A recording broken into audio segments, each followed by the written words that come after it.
আজি অসমত ৰজা আৰু ৰাণীৰ বিয়া। এই ৰজা কোন, ৰাণী কোন আমি দেখুৱাম। আমাৰ সতীৰ্থই দেখুৱাইছে এই যি বিবাহৰ এক নান্দনিক দৃশ্য, এই পানী তোলা অসমীয়া যি লোক সংস্কৃতিৰ যি পানী তোলা সংস্কৃতি, জোৰণ সংস্কৃতি, তাৰপিছত দৰা ওলাই যোৱা, এই সকলোবোৰ তেওঁলোকে আয়োজন কৰিছে। গতিকে তেওঁলোকৰ পৰা আমি জানিব বিচাৰিছোঁ যে আজি ৰজা আৰু ৰাণীৰ বিয়া। গতিকে আজি ৰজা ৰাণী, ৰজা কোন আপোনালোকৰ? আপোনালোকে গোটেই লোক সংস্কৃতি যিবিলাক আছে জোৰণৰ পৰা গোটেই কৰি আছে। কালি তেলৰ ভাত দিলো আৰু ইফালে আজি বিয়া। এতিয়া ইয়াৰ পিছত আপোনালোকে দৰা ধুৱাব নেকি? দৰা ধুৱাম, লগতে ধুৱাম, গৰম না। তাৰপিছত আপোনালোকে কি কৰিব? ৰাতি দৰা গাড়ীত যাব, দুখান তিনখান গাড়ী আছে, ট্ৰেক্টৰ আছে। ট্ৰেক্টৰত দৰা যাব? ট্ৰেক্টৰত যাব, গাড়ীও আছে, মানুহ বহুত না। আকলা আমাৰ গাঁৱতে নহয়, বাবাই সকলো সহায় কৰিছে। ৰাণী মানে কইনা হয়? কইনা ৰাণী আৰু ৰজা দৰা ক'ত আছে? ৰাণী সেই খেলুৱাত আছে। হয়, আমি জনাইছো, আমি জানিব পাৰিছো এখনৰ পৰা। গতিকে ৰজা ৰাণীৰ বিয়া, ৰজাৰ এতিয়া দৰা ধুৱাব ৰজাক, আৰু তাৰ পিছত ৰাণীৰ ঘৰলৈকে যাব নিশা আল্ট্ৰাবাছ আৰু ট্ৰেক্টৰত যাব দৰা। গতিকে অসমীয়া যি লোক সংস্কৃতিৰ এই বিয়া গীত, পানী তোলা সকলোবোৰ আয়োজন কৰিছে। কিন্তু ৰহস্যপূৰ্ণ কথা, এই ৰজা আৰু ৰাণী কোন আচলতে?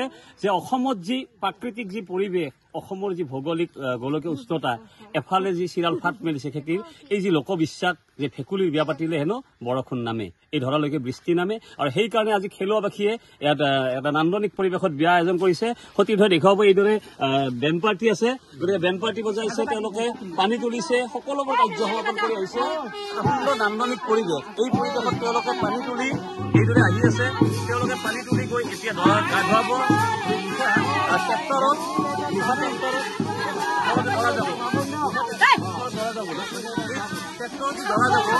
দৰা যাব। নান্দনিক পৰিৱেশ দেখুৱাই আহিছে।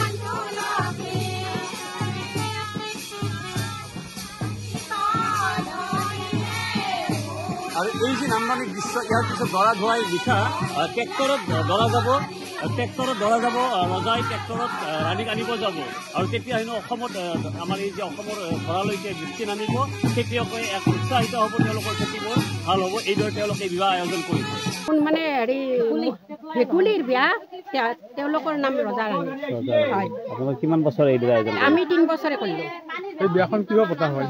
তাৰমানে পানী নাই, বৰষুণ। তাৰমানে ফাৰ্ষ্ট আমি কইঠা পাৰিলো, তাৰে পিছতে কইঠা পাৰাতে পানী খাই গুচি গ'ল। তাৰে পিছত নেক্সট বাৰ আৰু কইঠা পাৰাৰ পাছত ৰুলো, ৰোৱাৰ পাছতে আজি এইটো অৱস্থা হৈ গৈছে। সেইকাৰণে আজি আমি ভেকুলীৰ বিয়া পাতিছো। আজি মাটিৰ ভাত ধৰাৰ কাৰণে ভেকুলীৰ বিয়া পাতিলো। ভেকুলীৰ বিয়া পাতা গৈছে। আজি বৰষুণ আহিব, বৰষুণ নামিব এটা ভগৱানে কি কৰে নাজানো, কিন্তু যোৱা বছৰত আমি যিটো আমি কৈছিলো, তেতিয়া কিন্তু বানপানী হৈছে। এই বছৰ আপোনাৰ কি কৰিলে? জোৰণৰ পৰা একদম সামৰণিলৈকে কৰিছে? কালি ৰাতি 12টা বজাত আমি জোৰণ নিছো, তাৰে পিছতে আমি জোৰণ দি আহিছো। তাৰপিছতে আজি ৰাতিপুৱা 9টা বজাৰ পৰা আমি আৰম্ভ কৰিছো। এতিয়া আমাৰ দুপৰীয়া মাছ মাংস গোটাই আছে, এতিয়া আমি পানী তুলি খাম। আৰু ৰাতিও আমাৰ 5জন মানুহ দৰা তাৰমানে ট্ৰেক্টৰত যাব। তাৰে পিছত আমাৰ গণেশ বাবা যাব, আমাৰ মহিলাখিনি, আৰু 5খান তাৰমানে মাৰুতি, এই 5খান মাৰুতি। এতিয়া আয়োজন কি কৰিছে? মাছ মাংস গোটাই আছে, মিঠাই চিঠাই গোটাই আছে। এইটো ৰাতি হ'ব।